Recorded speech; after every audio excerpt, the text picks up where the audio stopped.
There we go. Right. Actually, I think you get to start off tonight, Amy, don't you? No, I think it's you. Well, gosh, I hope we're on the same thing. I have where you start out as we move from the root chakra and the energy of physical reality. Do you have that anyplace? No, no, I don't. This is going to be a very exciting evening, then, gang. Perception and illusion. We're working with it It big time is. This tonight. morning when I woke up and turned on my computer, guess what was on it? It was from last year in 25, and it was all on archetypes. The whole thing, the whole lesson was on archetypes. And my heavens, has Amy changed our lesson from what it was? And we talked just before we got on tonight, and we thought we were looking at the same one. So where Yeah. do you have me? Where do you have me starting, Amy? So it's talking about the light, and indigo is the color. Okay, let me see if I can find I that. bet you are on the old one. I bet something happened when you got on the computer that it went back to the one It that popped up this morning. that could be. Let me see what's in my notebook. Okay. Maybe that, look at it. You know, you're dealing with this 95-year-old who works very hard to make sure that no one knows that I'm 95, but it's showing up more frequently. How Okay. beautiful. Okay. Well, they're springing. Well, uh, why don't you start there, Amy, and let me see if I can find another version of this. Okay. Okay. Well, I guess I do want to say that listening to all of our check-ins, it's interesting because there were definitely threads that we're going to continue to pull on as we move through perception, intuition, energy, vibration, breathing. Um, yeah, so the third eye, the sixth chakra, again, this we're talking about the third eye here. And so with the third eye, it's really all around the basic right. If you remember, for those of you that were, I think maybe this was in a previous one we did with on the third eye with Carolyn Mace. She identified the basic right with the third eye as the right to see. And this isn't just seeing with the physical eyes. This is a whole other way of perceiving, of vision. And so it's really about the light, being open to perceiving light. So indigo is the color of this chakra. And what Granny J was going to say is that we've made it through the heart chakra. Granny J, just jump in if you find it. We've I made it will. through. Okay, we've made it through the heart chakra, up through the eye of the needle, the narrow of the neck, and we've made our way now into this third eye. And so we're connected here in the forehead to the carotid plexus and the pineal gland and into the world of, again, this third eye. So this is where we get to really play with and become aware of all the illusions that we hold. You know, old patterns that are really ingrained, the bias, the prejudice, our old ways of seeing, and how that really does it, like the physical eye is what leads to that, along with all the other demons of the lower chakras. But when we can, almost like when those scales fall away and all those patterns fall away, and we actually open our eyes and see with this kind of awareness, there's a whole, that's really where we come into reality, full reality. And so we wanted to start here, and I was telling Granny J when we gathered earlier as we were prepping that I think this was brilliant that this is where she started us. So there's a developmental task, I think, we've been kind of working with these chakras and in this awakening since the time we were born.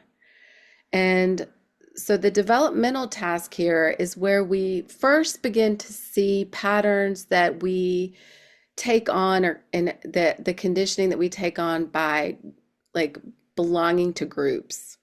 So this is like tribal kinds of patterns is what we're talking about here. Um, And so we're going to kind of talk a little bit about that and go into and speak about the importance of personal identity. Granny J, have you found it? I found it. Okay. So can you see yourself as belonging to a tribe? Is that where you about Yep. are? That sounds perfect. Okay. So actually, you're supposed to be talking here, so why don't you just pick up there? And Okay. I'll come back in from there. But we're talking about tribes. We all belong to tribes, and we give up, we gain and we lose in that process. Okay. So why don't you continue on? But I did find it, found the other copy. Good. So, I think the question here is, yeah, just reflect back on a time in your life. And we're going to actually do a little bit of sharing here. So, a time in your life where you were part of a tribe and that impacted your sense of who you were, your personal identity. And there was a choice to leave it or step outside of that. In other words, to honor who you were and not necessarily go along with the group. You know, the Yeah, whole let's make sure they know a tribe. Can you name some tribes that you have been a member of or are still members of?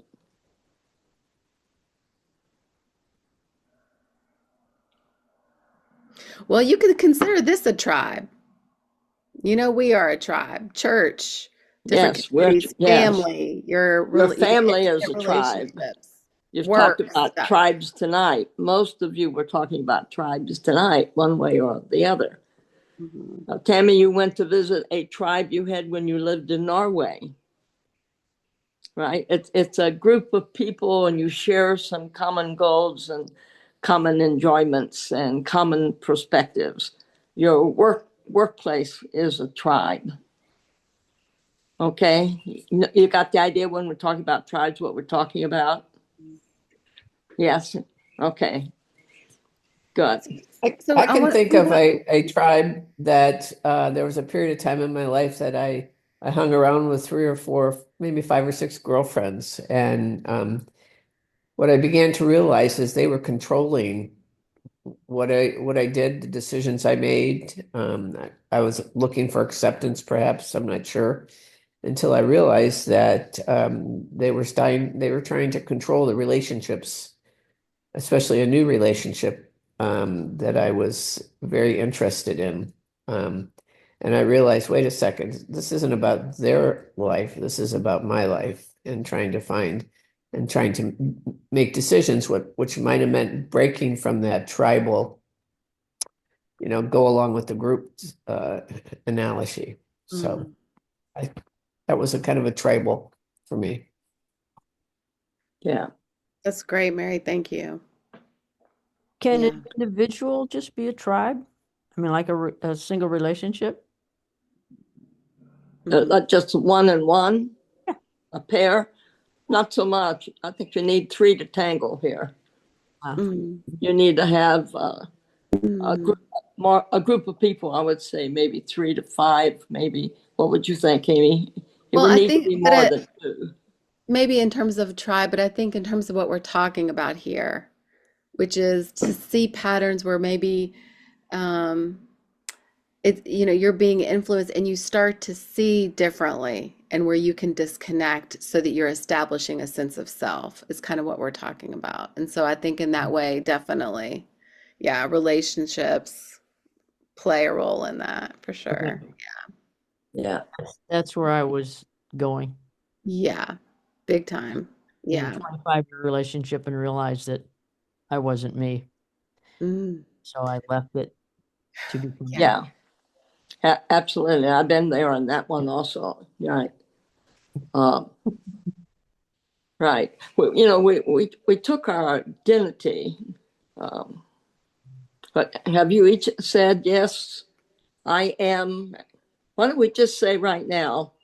Uh, I am, and then you state your name and then declare your own identity.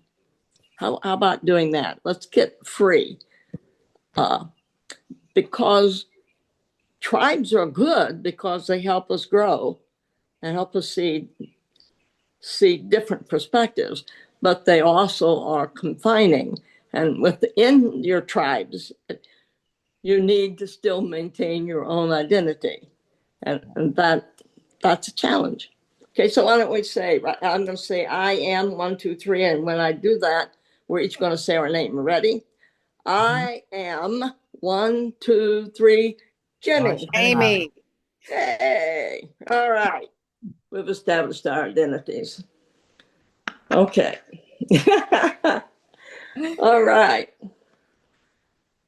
So, So Granny J, it's your turn. Yeah. well, I'm trying to see where that might be. We thought, do you want to have any group sharing on tribe? Do you want to share? I think we did it because I'm just aware of time. So I think we did Okay, it nicely. Yeah. she's pulling the clock on us. Okay. So let's settle in and take a look at well accepted aspects of the sixth chakra. So let's start with intuition. And let's just say a yes by shaking a hand, your heads. Have you had intuitions that you have been aware of and followed? Yes? Have we all experienced that? Okay. Okay, so you know what we're talking about. Okay. I feel like a tribe now. Yeah, well, we are in a tribe. Our group is definitely a tribe.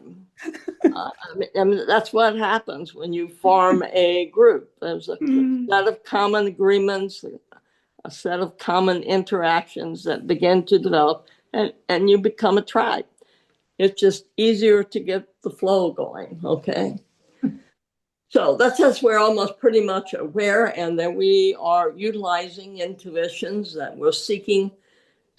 I actually at times say, I'm waiting, intuition, let me know what it is I'm to do in this situation. I'm waiting, but we have to keep in that flow, moving toward the goal, whatever it is, and sort of a very safe and sure pathway.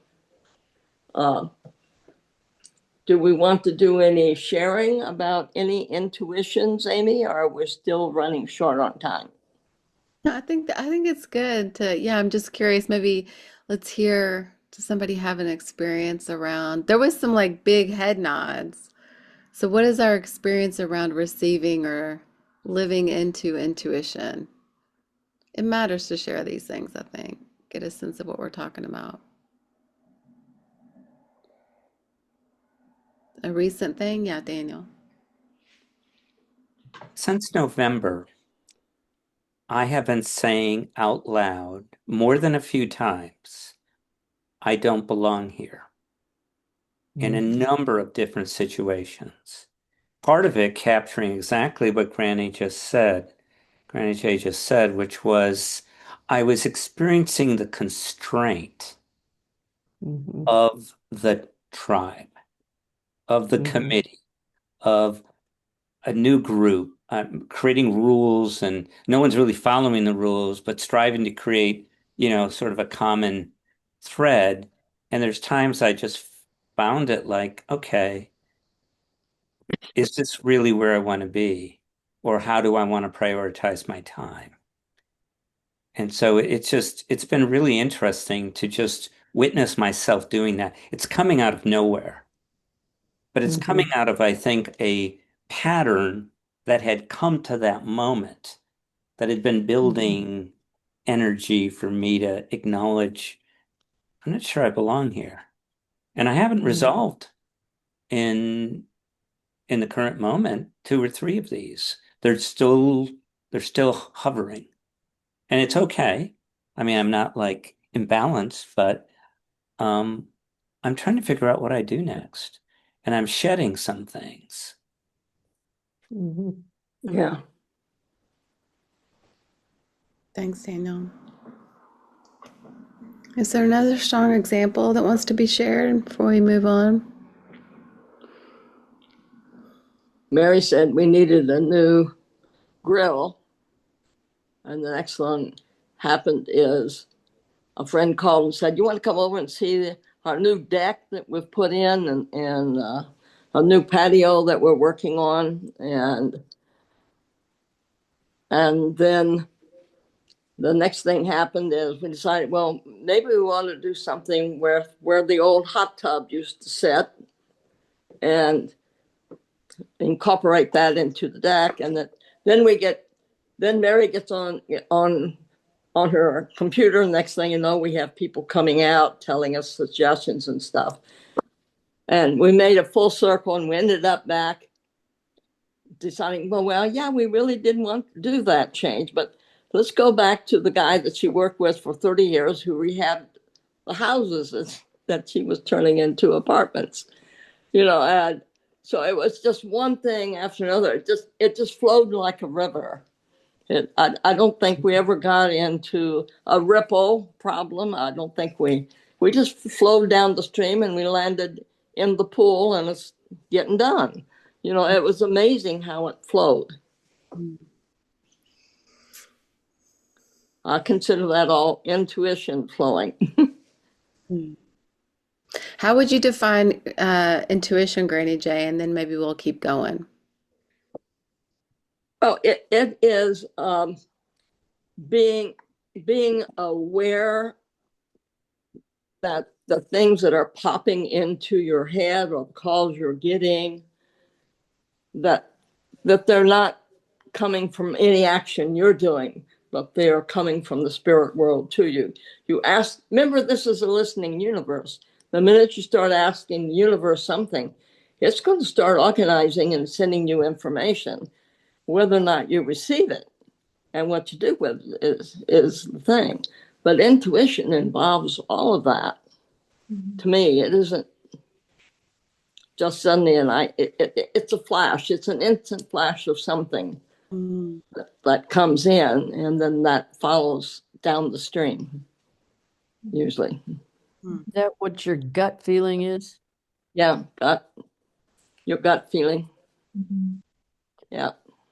I was just gonna add too, I feel like for me, it's like knowing coming from a different place. Like it's a knowing, but it isn't coming from a mental, cognitive place, it feels like, right? And so I had this example of like getting flashes of myself wearing scrubs and like working in a hospital at one point when I was leaving a job, and I've never wanted to work in a hospital, never was gonna, that was like, I hate needles, I hate blood, like all these things. And then I got approached for a job months later, and not until I was working in it did I realize that they're actually registered as a hospital.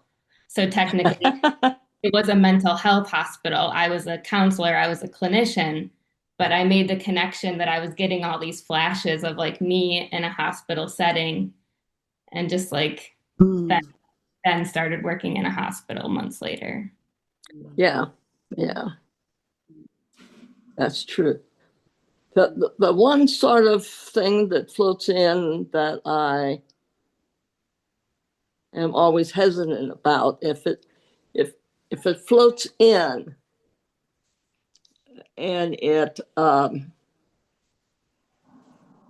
has some negativity in it. Sometimes it floats in and has a little negativity in it. I try to reword it, to rethink of a different way. I don't like to think myself into a bad hole. Like with my eyes, I don't think about them every day as being a negative thing. It just, I have to do certain things in order to do the things I want to do. So it's just a change in habit, but I don't think about the causation. I don't know if that makes sense to you. But intuition is all of that kind of flow. It's the flow between the spiritual world and you. It's the universal laws in operation. Yeah. And a word about Marcia's point around the gut instinct is interesting, Marcia, because I feel like they're slightly different. My experience of them are slightly different, but they're also so related. And I really appreciate the question, because what it does for me is it brings in, it's almost like, if you think about the gut instinct, it's in your gut. It's actually in your gut. It has something to do with that solar plexus. that soul, that sense of self, which is very tied to the intuition, as we're saying, but as we were just going through the patterns and personal identity and a sense of self. And so it's almost like these, you can start to see how these things are, working, Mm. yeah, in relationships. So I appreciate your question a lot. It helps me understand. The more I trust my intuition, the more knowing, and it is this divine that starts to kind of flow through, but there's also a stronger sense of who I am, Right. who I I think the gut sometimes is related more to your own personal past experiences, whereas intuition is always coming from the spiritual world. Mm. I don't know. Okay, Granny J, let's keep moving. Okay, Oh, well, so listen, you're on visualizations. yeah. Let's change So, the topic. right. So another aspect here is visualizations. And I think if when you first of all, 90% of our thinking processes are visual, which I think is really interesting. That's how we tend to think. So the images around us are constantly giving information, and it literally helps us conceive. It helps us put together our thoughts, our words.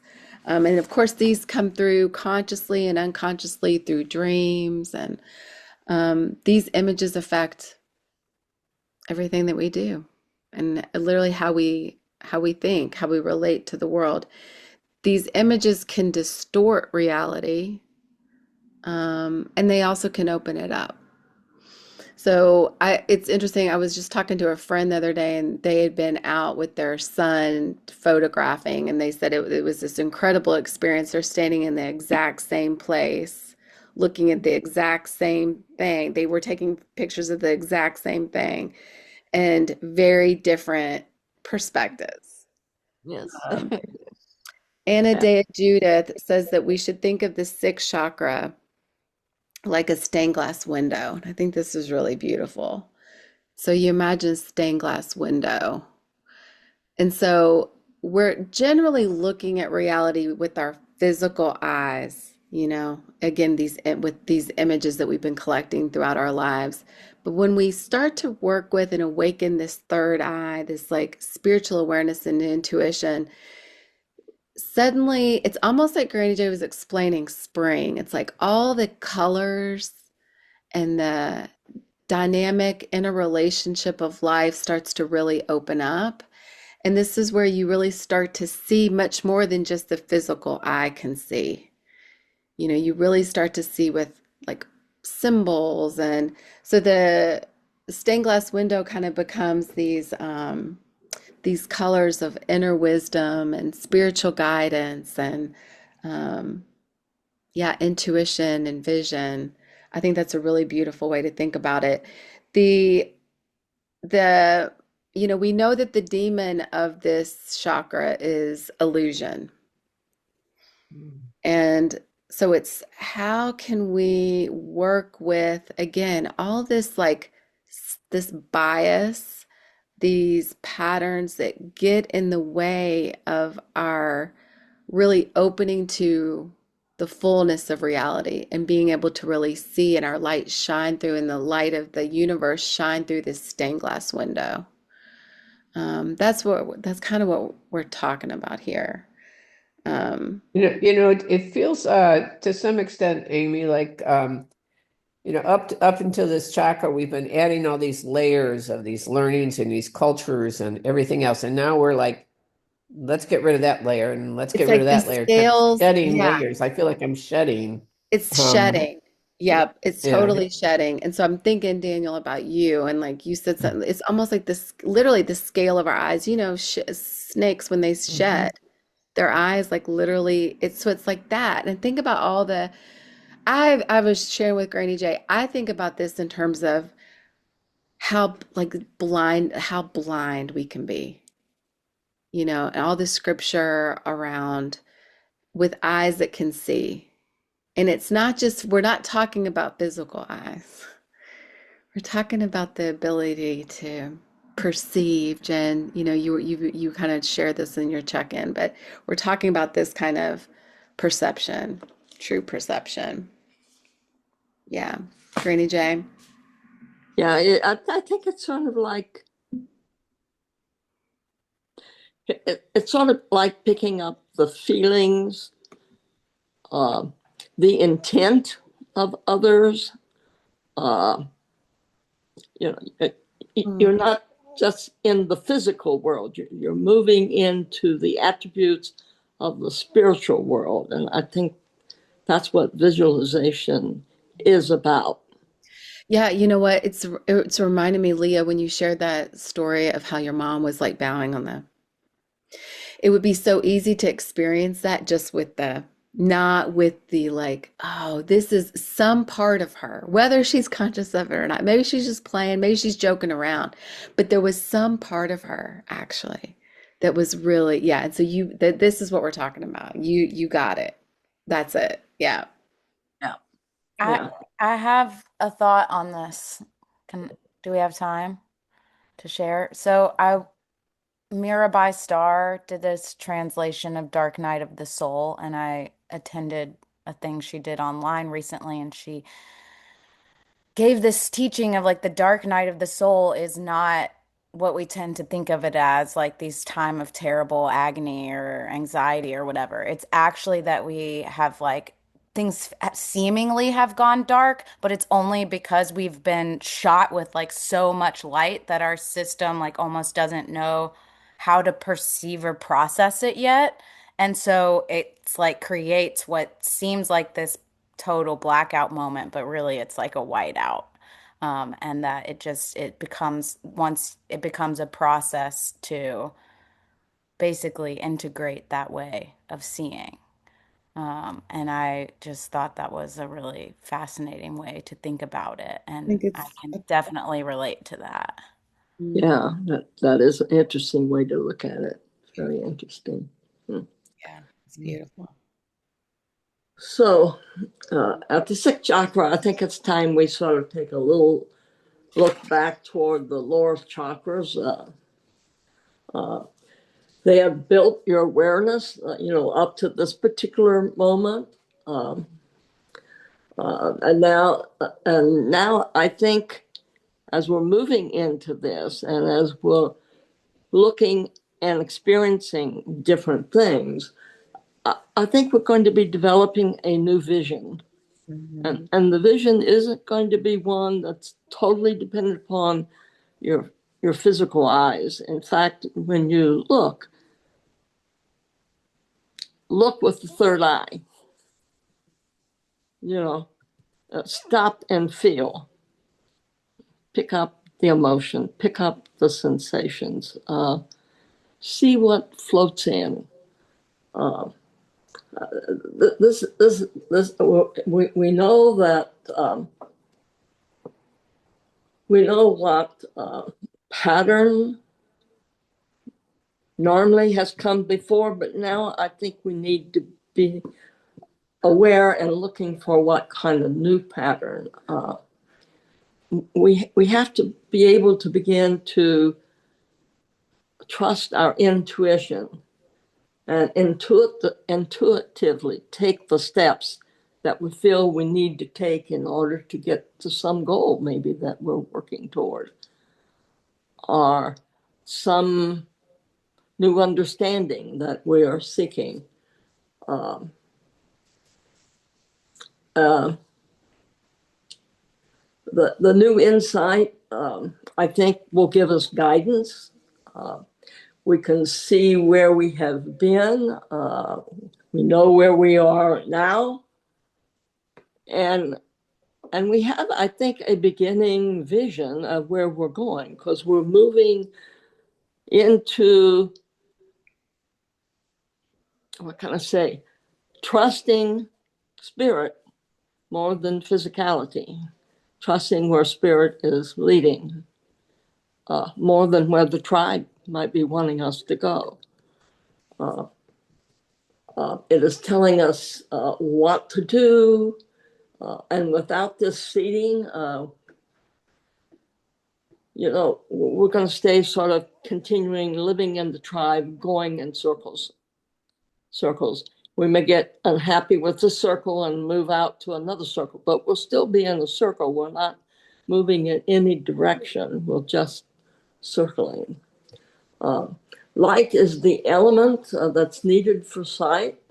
It is higher, has a higher and a faster vibration than sound has. And that's significant because that means there is a heck of a lot more energy in it than what you have in sound. And this act of seeing with the third eye is far greater than seeing only with your physical eyes. The physical light can tell you that something exists. It's there. You can see it.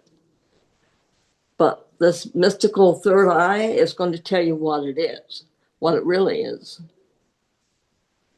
And that is what we are wanting to find out, wanting to become a part of. Okay. This third eye witnesses an internal screen where memory and fantasy and images and archetypes and intuition and imagination are all existing. And some of our greatest spiritual moments have come because of someone's imagination producing an incredible piece of music or an incredible poem or an incredible painting or an incredible composition. And we know, I think I've heard Brahms symphonies many, many times, but one year they did them one after another, 1 week, then the next week another, the next week. And by the time it got to the end, I mean, we were all high, because they built on each other. They just literally built on each other. So these images, they're going to intertwine, and they're going to produce sort of an endless kind of display.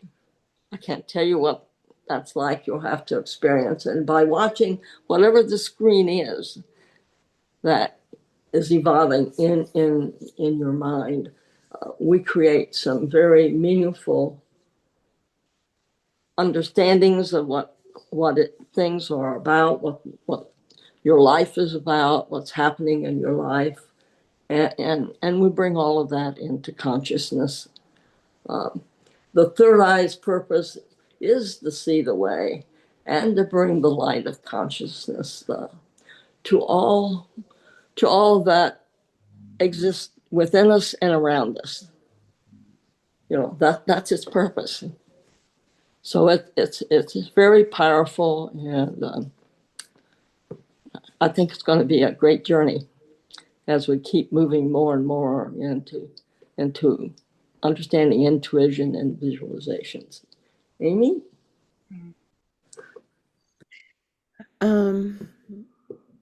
Yeah, I think, Grangie, I'm just going to kind of shorten this piece because I want to get it back to you for this piece around the archetype.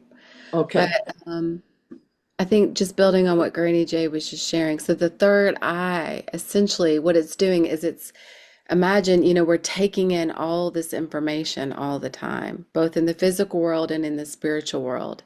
And the third eye is really responsible for kind of integrating all that, making sense of it, and offering us a sense of knowing, a different way of seeing. And I think we've already kind of heard of examples here tonight, but what happens is that this leads us to a feeling, a sense of oneness. We're connected. Peg, the book you're reading is like a perfect example of this. But it's a sense of wholeness, what happens is I'm like feeling your book, Peg, but like we transcend this egocentricity, the sense that like my story alone, the sense of isolation, and we really start to see and know how deeply interconnected we are. It's not an intellectual exercise. It's a sense of like, oh, right. You really start to see these universal laws that we've been working with. You see them in play all the time. And you begin to really join in the way that the universe operates in a whole other way. So the illusions are shattered, dreams begin to be integrated. They're not something that happens at night. They just become like alive, and you can kind of read them and play with them all day. Clarity really begins. Consciousness just extends that yet another step.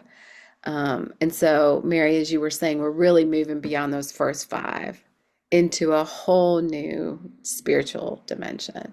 This is for me where I can't say that and not think of the way Jesus talked about this, which is the kingdom of God and the kingdom of the empire. You really we're living in the kingdom of God, y'all, in this. And Marcia, I'm seeing your face. Maybe we're not comfortable with that language, but for me, it draws the distinction so clearly. So whatever it is, but we are in two different planes. There are people that are very low plane, low vibe down here in the physical material reality, and that they're stuck there. And there are those that can be there and also see this whole other life that is happening as well. I wasn't doubting you. I have a Oh, tooth bothering me. It was like, eh. I took it as your reaction when I said the kingdom of God. You're like, Oh, yeah. I can relate to this through what my own experience was when I felt my call for discernment into ordained ministry. I kept getting these knocks on the side of my head, and I couldn't figure out what they were. And then when I realized that there's something that I wasn't really satisfied, there wasn't a fulfillment in my life. And so when I answered that call, which was the call into ministry, it felt like I went to another level, into that more spirit-led life. So I think that's a little bit what I'm hearing that we're talking about. Right. You were aware and you followed. Mhm. Yeah. Well, some of the stuff that we're talking about is beginning to sound a little like archetypes. An archetype is a composite of images and experiences and a type of energy that is constellated around some sort of a common theme. Archetypes are not really visible, but they appear in the events of our lives and how we respond to things that are happening in our life. For example, like some people who are constantly sacrificing themselves for others. Well, there you have the archetype of Earth Mother, turned on and can't seem to get turned off when the child leaves the house. So everyone else becomes a child if they get the opportunity, if you know what I mean. So each archetype is sort of correlated in some way or other to the energy of each chakra. For example, the first chakra, the energy of the first chakra frequently causes people to assume the Earth Mother archetypal energy. And then the second one, we've got a lot of sexuality there. And so the archetype of the lover becomes apparent. And the third one, we declare our ego comes forth, and there's no one in the world greater than us, and we are the hero in everything that is happening. In the fourth one, where we have compassion for others, it's usually more on a physical way, or it could be mental, but we're healers. That's the fourth chakra. We're healers. In the fifth archetype, we take on that energy of an artist, and maybe we start decorating our house in a certain way, or we do something in an artistic kind of way that we hadn't done before. In the sixth one, we are seers, S-E-E-R. We begin to have experiences that allows us to see what's happening in a situation. And then in the seventh one, we are sage or master. So the archetypes are really helpful. Those energies are really helpful because they help you grow within that particular chakras. And you always have the demons around to get them back in line if they get too overpowering. But they are a way of helping us to grow into that particular energy of that particular chakra. They're also associated with the elements that are connected to each of the chakras. So to recognize an archetypal energy is to recognize its pattern and its meaning. And then we can guide ourselves accordingly on what we want to do with that. In our sixth chakra, we move into archetypal identity of seer. That's a visualization, utilization of intuition. And to recognize when we're doing that, when you're utilizing that energy, helps you, what can I say, awaken more into that energy. And will increase one's consciousness of what's going on. In the sixth chakra, well, I guess we have to sort of let our imaginations expand a little bit and see what messages they might be giving us. We need to look at some of our relationships and see what it's saying there. Situations that are occurring in your life or that have occurred. Some of us had situations that have occurred, and now we're walking on the other side of them, trying to build them into a new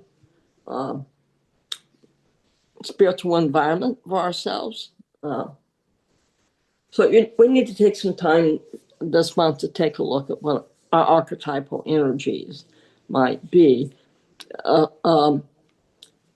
If you haven't read very much about that or thought very much about archetypes, you might go to YouTube and look up Caroline Myss.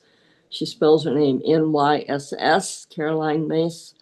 And she has a whole series on archetypes. She talks about, there are a lot more than just these seven.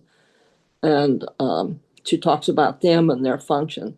But they're not something for us to be afraid of, whether it's something for us to recognize and utilize. Because they're given to us as a way to help us grow within that chakra so we can move to the next level of awareness and consciousness. Yeah, as Granny J was saying earlier, it's interesting because if you all remember, we worked with these extensively last spring. And so they're coming back, you know. We worked with them in the second chakra because they helped us see the patterns in which we relate to others in the world. And so now we're kind of calling on them again to help us see differently, to help us, you know, yeah. So I think it's really cool that they're coming back in. Right. And I think it's because one of our tasks in the sixth chakra is to look at patterns that are occurring in our life. And if the patterns are in a circle, then our job is to get them out of the circle and move them in the direction we want them to go. And the archetypes help us to identify that.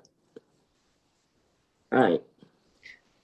So Granny J, we're right here at ending. Is there something else that you feel like, because I think this would be a good place for us to wrap up and do a little checkout. Is there something else that you feel like is important to speak to before we do that? Keep your breath work going, because when you get into some of this archetypal stuff, you might need to be calmed down. You know, so it's just a good way to keep your body at a calm level, steady level, healthy level. And so I would definitely make use of that, but do some exploring. Become aware of intuition. It's acting in your life all the time, and it's leading and guiding you by what books you pick up, who you call, who you receive the message from. Just remember, it's a listening universe, and the universe wants you to become reunited with it totally in spirit. So it's there as a helper. It's always wanting to help and assist. There's not any punitiveness in it. Where they got the idea of hell and damnation and guilt and all that, I don't know. But that isn't what the universe is about. That isn't what this universe is about. It's a loving, caring, listening, helpful universe. Thank you, Granny Jay. Uh-huh. So we're right here on time, but I'd love us just to bring our voices in before we close out. So let's just do a quick checkout, maybe just a word or two about something that has stayed with you as we've gathered tonight. Yeah. We'll do popcorn.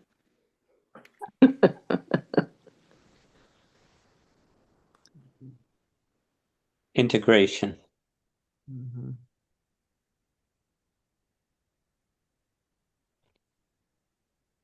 I would Listening say universe. trust yourself.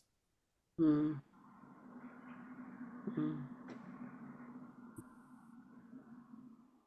Slowing down to feel into a moment. And I'm sending Marsha lots of healing love. Mhm. Thanks for saying that, Leah. Bringing that back in. I think we close with that, sending her collectively a little bit. Yeah. Mhm.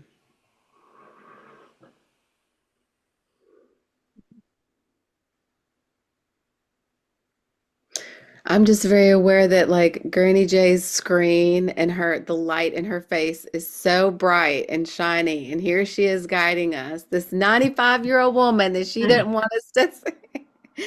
And I worked really hard this time to have no computer problem. Guess what? I had a computer problem. I got to figure that one out. The universe is sending me a message. But I think it's incredible that we see the great teacher, the wise teacher you are. So it's Many only would the many body that's 95, right? Not the spirit. The yeah, spirit is eternal. that's right. How amazing to see that and know that.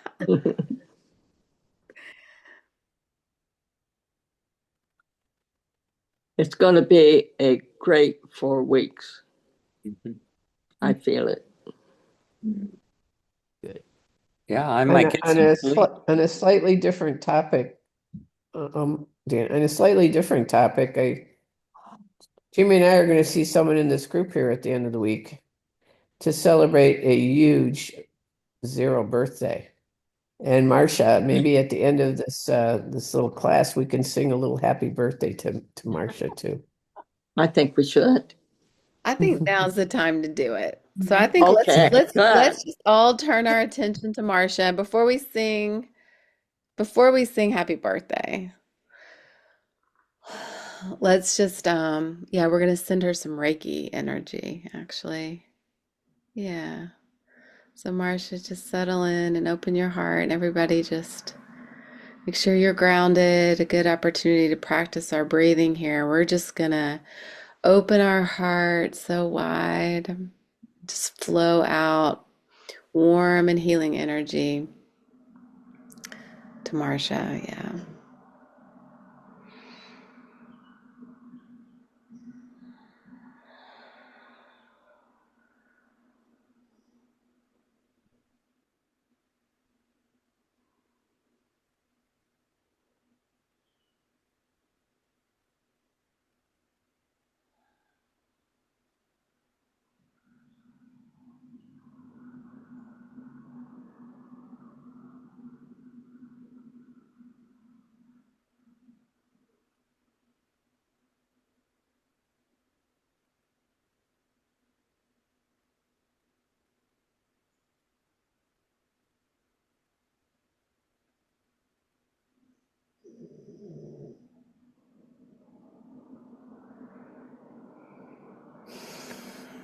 All right, Marcia.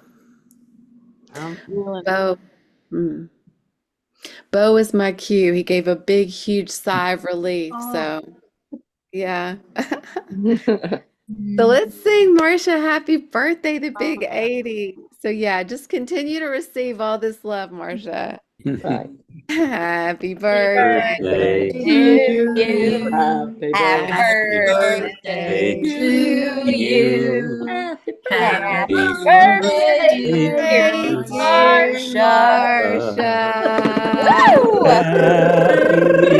Happy birthday to you. And there we see Yeah, the sound yeah, cut music. Yeah. Grady J and Mary, you got to Choir. give her a big old squeeze. Yeah, on behalf of all of us. And we'll see you. We'll see Thank, you all in a thank month. you, thank you. Yeah. We Love love you you so guys. much, Marcia. Love you all. Love Yeah. you too. Thanks for being here so much. Yes, Bye. thank you. Bye. Good night. Love you. Oh, when is the next one? It's June the 8th. The 8th. Okay, great. Yeah. Thank you. Okay. Yeah. Talk with you soon, Tammy. Mhm.